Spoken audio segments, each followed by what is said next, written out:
Let me start by saying that this entire place, this is the hostel where the plane crash took place. I very quickly, before I tell you anything else, I want to show you that's the place of impact. That building that you see and Sudesh will try and close in. There is still fire that you can see, and those are the people from the fire brigade department, from the fire department, those who are still, in fact, trying to douse that fire. That's the building where the impact took place. On the two buildings that you are seeing on your screen at this moment, both these buildings are the ones where the impact took place. These are not very high buildings, and that gives you a sense, because this is right after this building, just about 300 meters, 400 meters from here is the boundary wall of the airport. So that gives you a sense that the plane was not able to take off at all. I just want to keep Sudesh on that building itself. That's the building where the point of contact or the point of impact was.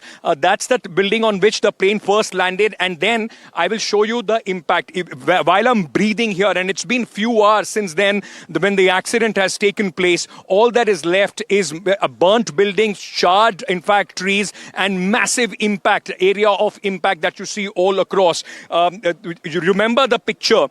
Even while I'm breathing right now, you can still feel the fumes of the aviation, fuel that burnt this entire area. Let me very quickly also show you. You remember that picture, just 52 seconds, a picture that showed you the plane trying to, in fact, take off, not able to gain the height, and the landing gear still hanging as far as that plane is concerned. One of the tires of that plane is there, right where you are seeing on my camera. My camera person Sudesh is showing you the other part of the tire. I will just show it to you. It's right where I'm standing at this moment. This is where those tires, in fact, landed after that crash took place. So let me very quickly tell you that building where you see the firemen, and they have been engaged through the last many hours. You will see a new team of NDRF also going. That's the mess of this hostel. Now, most of the doctors, those who are here, they are the ones, those who are employed at the civil hospital, in the government hospitals. This is the place, these, building after building is where all of them stay. All of them, this is the place where they, in fact, used to be.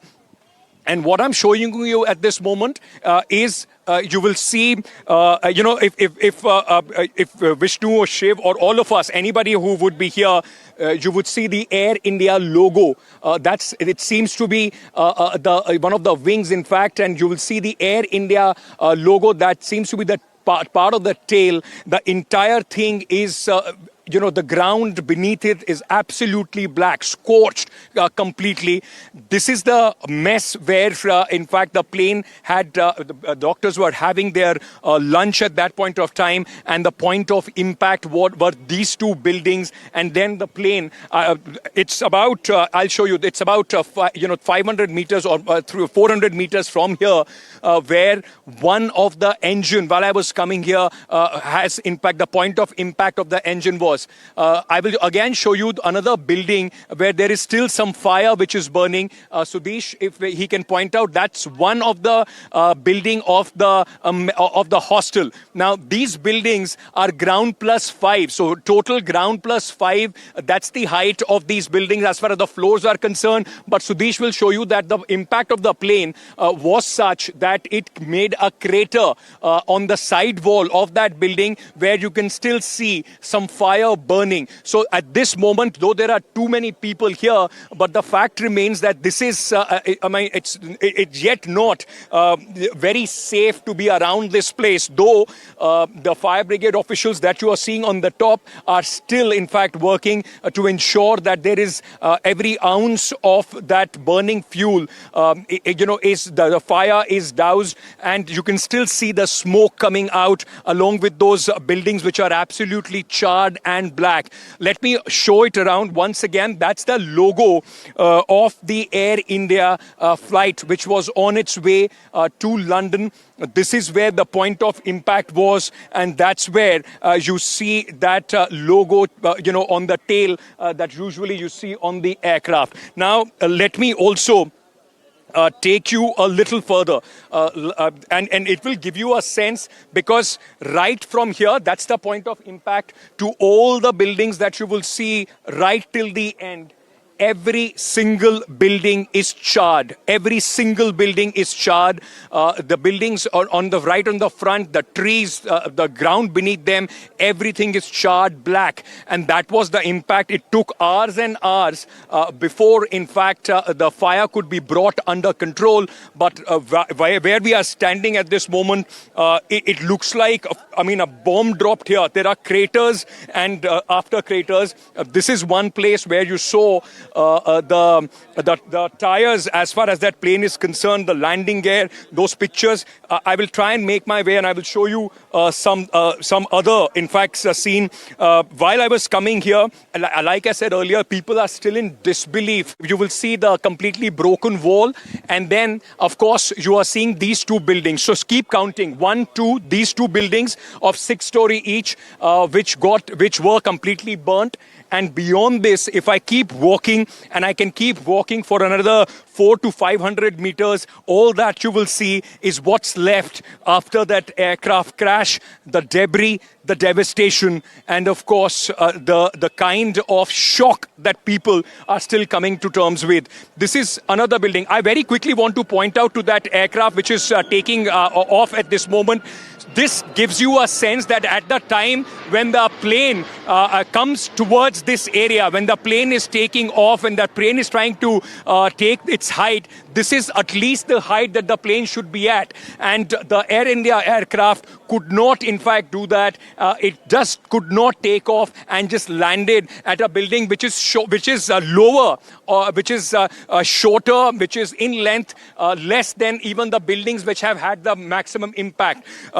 What happened after it landed on the mess, the plane and the debris flew all across. It was filled with fuel, and what that did is is something which is, I can't even describe this. I mean, these pictures are speaking for themselves.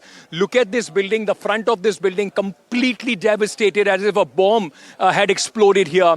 And all the windows shattered, the walls completely out. A lot of people are coming here. We are hoping that this entire area would be sanitized. At least there won't be a lot of onlookers. But let me show you. So you saw those two buildings. Now, these are building number 3 and building number 4. A lot of policemen here. Everything beneath on the ground where I'm walking is absolutely charred black. Trees have been burnt. Everything which lied all across this place has completely been burnt. I want to show you very quickly one of the most important part, possibly of the investigation as well.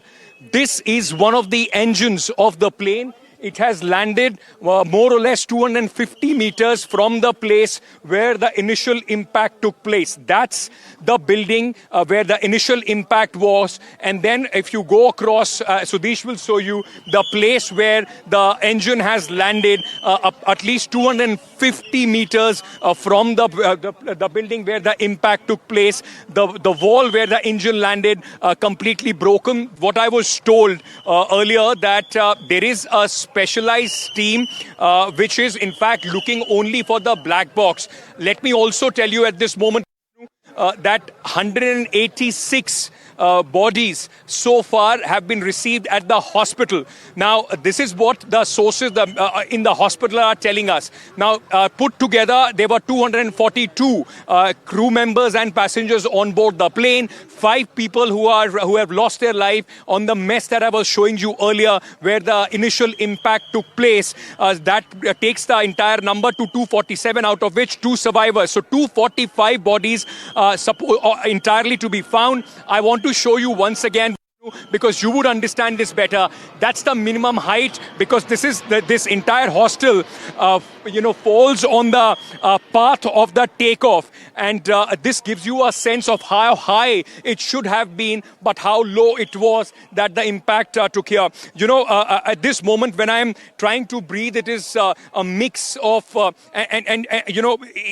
devastation. It's a mix of death and fuel and so many charred areas that you are seeing at this moment.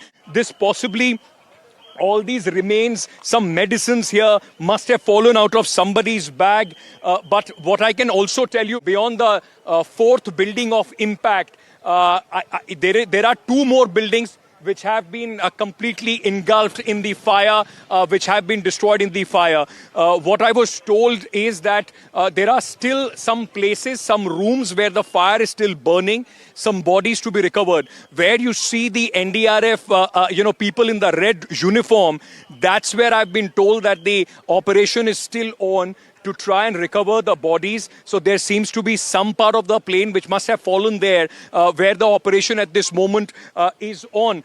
There have been these massive JCBs which have been utilized, but what I've also been told that they are not going to completely clear the area till the time the air crash investigation begins. They want this area to be preserved in this manner so that the aircraft investigation, the crash investigation can happen. I also want to tell you this is the entrance gate as far as this hostel is concerned.